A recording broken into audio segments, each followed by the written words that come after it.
श्री गणेशाय नमः। बोलो सियापति रामचंद्र की जय।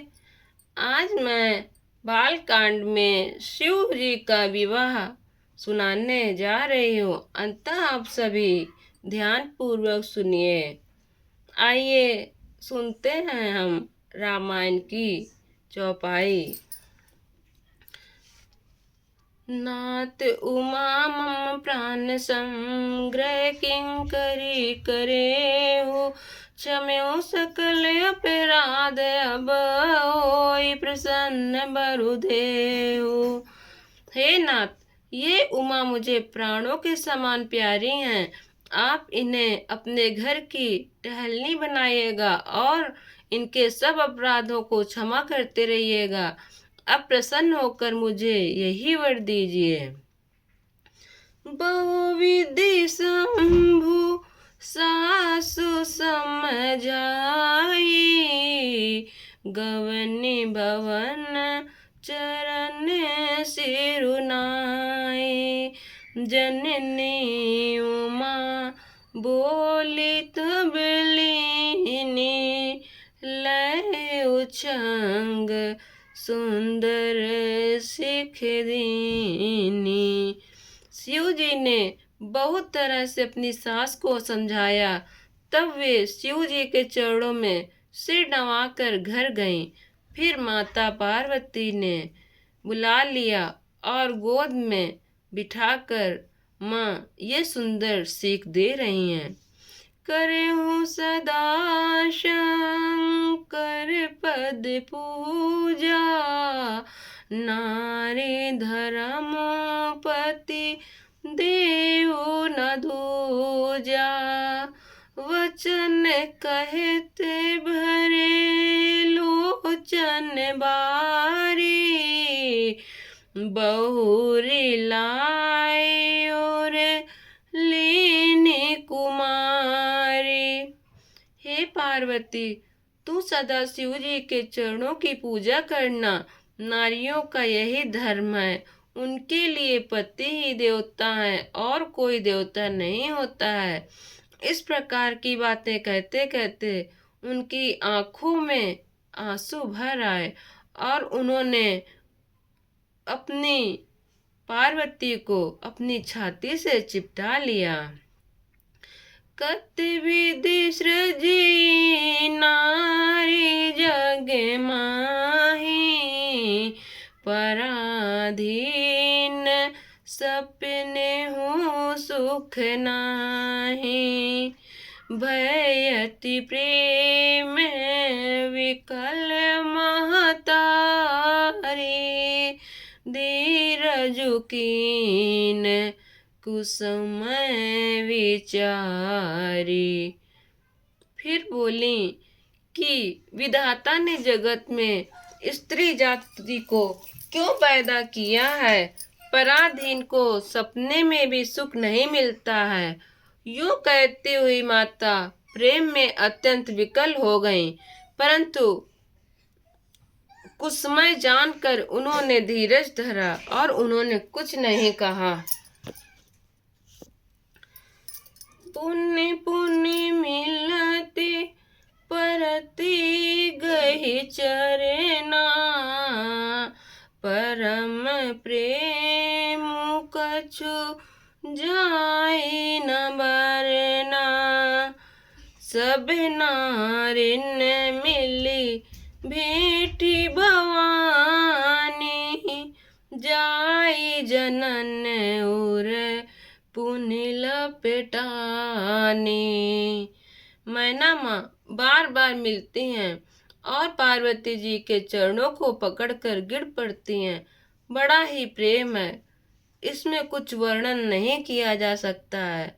भवानी माँ पार्वती सब स्त्रियों से मिल भेंट कर फिर अपनी माता के हृदय से जा लिपटी, क्योंकि जब किसी कन्या का विवाह हो जाता, जब विदा होती है, तब वो बार बार कोशिश करती है कितनी बार मैं अपनी माँ के गले मिलूं।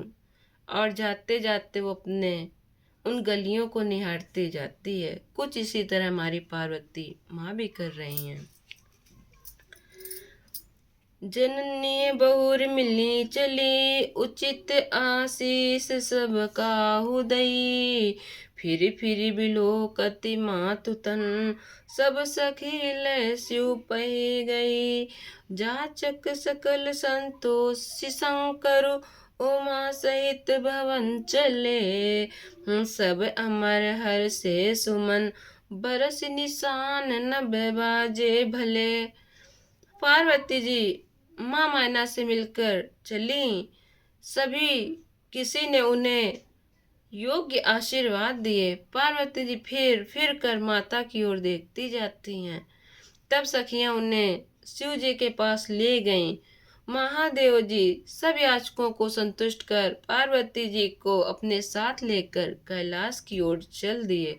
सब देवता प्रसन्न होकर फूलों की वर्षा करने लगे और आकाश में सुंदर नगाड़े बजने लगे। चले संग हिमवंत तब पहुँचा वन अति हेतु। विविधि भांति परितोष करी, विदा कीन्ह वृष केतु। तब हिमवान अत्यंत प्रेम से शिव जी को पहुँचाने के लिए उनके साथ चले। वृषकेतु ने बहुत तरह से उन्हें संतोष कराकर विदा किया। तुरत भवन आए गिरिराहि, सकल शैल सर लिए बोलाई। आदर दान विनय बहुमाना, सब कर विदा कीन्ह मेवाना। पर्वतराज हिमांचल तुरंत घर आए और उन्होंने सब पर्वतों और सरोवरों को बुलाया। हिमवान ने आदर दान विनय और बहुत ही सम्मान पूर्वक सबकी विदाई की। जब ही शंभु कैलास ही आए, सुर सब निज निज लोक सिधाए। जगत मातु पितु शंभु भवानी, तेहि सिंगारु न कहूँ बखानी। जब शिव जी कैलाश पर्वत पर पहुँचे तब सब देवता अपने अपने लोकों को चले गए। तुलसीदास जी कहते हैं कि पार्वती जी और शिव जी जगत के माता पिता हैं, इसलिए मैं उनके श्रृंगार का वर्णन नहीं कर सकता। करहि विविध विधि भोग विलासा, गणन समेत बसहि कैलासा। हर गिरिजा बिहार नित नयऊ, एहि विधि विपुल काल चली गयऊ। शिव पार्वती विविध प्रकार के भोग विलास करते हुए अपने गणों सहित कैलाश पर रहने लगे। वे नित्य नए विहार करते थे। इस प्रकार बहुत समय बीत गया।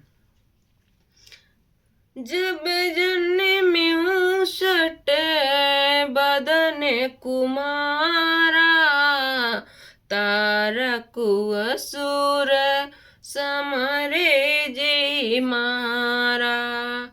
आगम निगम प्रसिद्ध पुराना, सन्मुख जन्म सकल जग जाना। तब 6 मुख वाले पुत्र स्वामी कार्तिक का जन्म हुआ, जिन्होंने बड़े होने पर तारकासुर को मारा। वेद शास्त्र और पुराणों में स्वामी कार्तिक के जन्म की कथा प्रसिद्ध है। सारा जगत उसे जानता है। जगु जान सन्मुख जन्मु कर्मु प्रताप पुरुषारथु महा तेहि हेतु मैं व्रस केतु सुत कर चरित संचे पहुँच का। यह उमा शंभु विवाह जो नर नारी कहिचे जे गावहि कल्याण काज विवाह मंगल सर्वदा सुख पावहीं। षडानन के जन्म कर्म प्रताप और महान पुरुषार्थ को सारा जगत जानता है, इसलिए मैंने शिव जी के पुत्र का चरित्र संक्षेप में ही कहा। ऐसा हमारे तुलसीदास जी कह रहे हैं। शिव पार्वती जी के विवाह की इस कथा को जो भी स्त्री और पुरुष कहेंगे गाएंगे वे कल्याण के कार्यों और विवाह आदि मंगलों में सदा सुख पाएंगे और उनका वैवाहिक जीवन भी सुखमय होगा।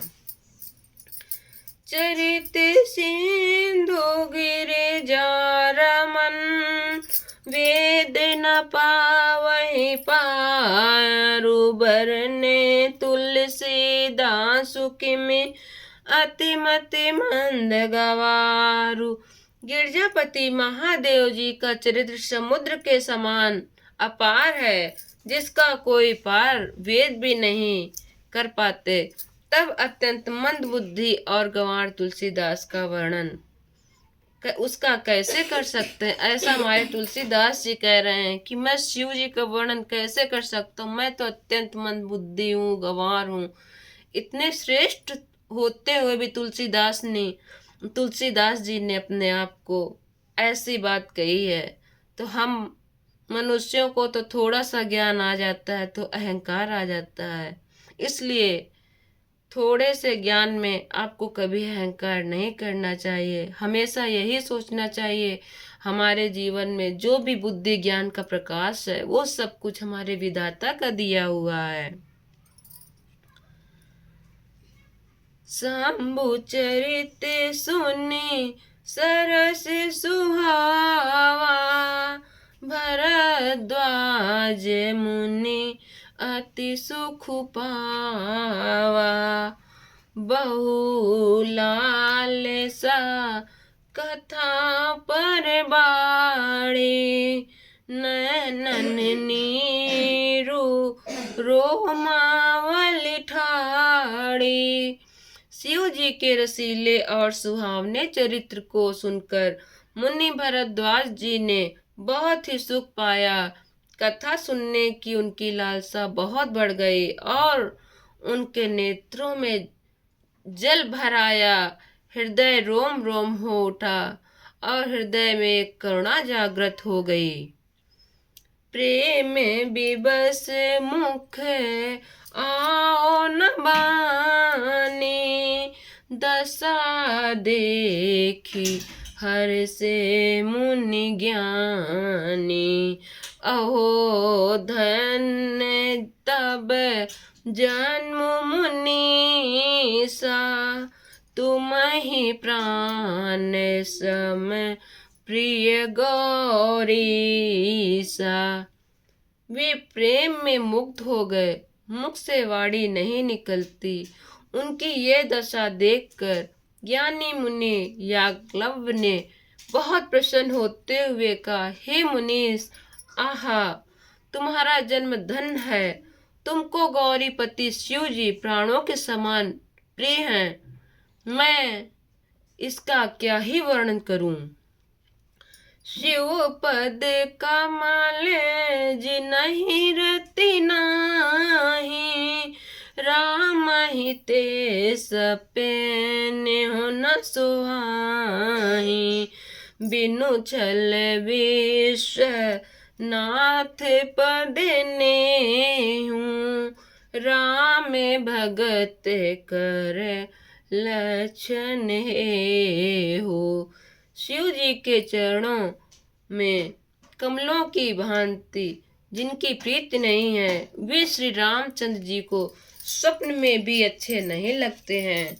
जिसना श्री शिव जी के चरणों में निष्कपट विशुद्ध प्रेम होना यही एक राम भक्त का लक्षण है। जो शिव जी से अपार प्रेम करता है उससे राम जी बहुत खुश होते हैं। शिव सम को रघुपति व्रत धारे, बिनु अगत जी सती असिनारी। पनु करि रघुपति भगति दिखाई, को शिव सम राम ही प्रिय भाई। शिव जी के समान रघुनाथ जी की भक्ति का व्रत धारण करने वाला कौन है? जिन्होंने बिना ही पाप के सती जैसी पार्वती माँ को त्याग दिया और प्रतिज्ञा करके श्री रघुनाथ जी को भक्ति में दिखा दिया। हे भाई, श्री रामचंद्र जी को शिव जी के समान और कौन प्यारा है? प्रथमई मैं कही शिव चरित, बूझा मर्म तुम्हार। सुचि सेवक तुम राम के, रहित समस्त विकार। मैंने पहले शिव जी का चरित्र कहकर तुम्हारा भेद समझ लिया है। तुम श्री रामचंद्र जी के पवित्र सेवक हो और समस्त दोषों से रहित हो। मैं जाना तुम्हारे गुण शीला, कहूँ सुनहु अब रघुपति लीला। सुनु मुनि आजु समागम तोरे, कही न जाई जस सुख मन मोरे। मैंने तुम्हारा गुण और शील जान लिया। अब मैं श्री रघुनाथ जी की लीला कहता हूँ, सुनो। हे मुनि सुनो, आज तुम्हारे मिलने से मेरे मन में जो आनंद हुआ है उसका तो मैं वर्णन ही नहीं कर सकता हूँ। राम चरित यति अमित मुनीसा, कही न सकहि सत कोटि अहिसा। तदपि जथा श्रुते कहूँ बखानी, सुमिरि गिरापति प्रभु धनु पानी। हे मुनीश्वर, रामचरित अत्यंत अपार है। 100 करोड़ शेष जी भी उसे नहीं कह सकते। तथापि जैसा मैंने सुना है वैसा वाणी के स्वामी और हाथ में धनुष लिए हुए प्रभु श्री रामचंद्र जी का स्मरण करके कहता हूँ, आप सभी सुने। शारदे दारु नारी सम स्वामी, राम सूत्रधर अंतर जामी। जेहि पर कृपा करहि जनु जानी, कबीर अजीर न चावहि बानी। सरस्वती जी कठपुतली के समान है और अंतर्यामी स्वामी श्री रामचंद्र जी सूत्रधार हैं। अपना भक्त जानकर जिस कवि पर वे कृपा करते हैं उसके हृदय रूपी आंगन में सरस्वती का वो विराजमान रहती हैं। प्रणवो सोई कृपाल रघुनाथा, बरनौ विशद तासु गुण गाथा। परम राम गिरे बरु कैलासु, सदा जहाँ स्यो उमा निवासु। उन्हीं कृपालु श्री रघुनाथ जी को मैं प्रणाम करता हूँ। उन्हीं के निर्मल गुणों की कथा कहता हूँ। कैलाश पर्वतों में श्रेष्ठ और बहुत ही रमणीय जहाँ शिव पार्वती जी सदा निवास करते हैं। सिद्ध तपोधन जोगी जन, सुर किन्नर मुनि वृंद, बसई तहाँ सुकृति सकल, सेवई शिव सुख कंद। सिद्ध तपस्वी योगी गण, देवता किन्नर और मुनियों के समूह उस पर्वत पर रहते हैं। वे सब बड़े पुण्यात्मा हैं और आनंद कंद श्री महादेव की सेवा करते हैं। हरि हरि विमुख धर्म रति नाही, ते नर तहाँ सप नेहु नहीं जाहि। तेहि गिर पर्वत बिटप विशाला, नित नूतन सुंदर सब काला। जो भगवान विष्णु और महादेव जी से विमुख हैं और जिनकी धर्म में प्रीति नहीं है, वो लोग स्वप्न में भी वहां नहीं जा सकते हैं। उस पर्वत पर एक विशाल बरगद का पेड़ है जो नित्य नवीन और सब काल में सुंदर रहता है। त्रिविध समीरे सुशीतल छाया, शिव विश्राम विटप श्रुति गाया। एक बार तेहि तर प्रभु गयाऊ, तरु विलोकियु रे अति सुख भयाहूँ। वहाँ तीनों प्रकार की शीतल मंद और सुगंध वायु बहती रहती है और उसकी छाया बड़ी ठंडी रहती है। वह शिव जी के विश्राम करने का वृक्ष है जिसे वेदों ने गाया है।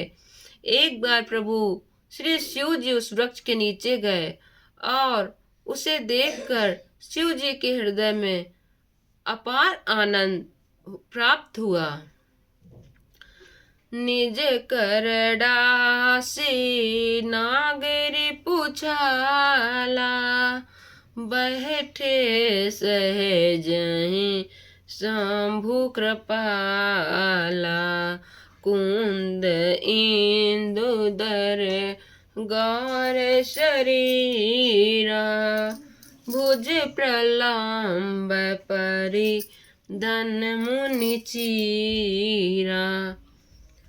अपने हाथ से बाघंबर बिछाकर कृपालु शिव जी स्वभाव से ही वहां बैठ गए। कुंद के पुष्प, चंद्रमा और शंख के समान उनका शरीर गौर शरीर था। बड़ी लंबी भुजाएं थीं और वे मुनियों के वस्त्र धारण किए हुए थे। तरुण अरुण अम्बुज सम चरना, नख दुति बगत हृदय तम हरना। भुजग भूति भूषण त्रिपुरारी, आननु शरद चंद छबिहारी। उनके चरण नए लाल कमल के समान थे। नखों की ज्योति भक्तों के हृदय का अंधकार हरने वाली थी।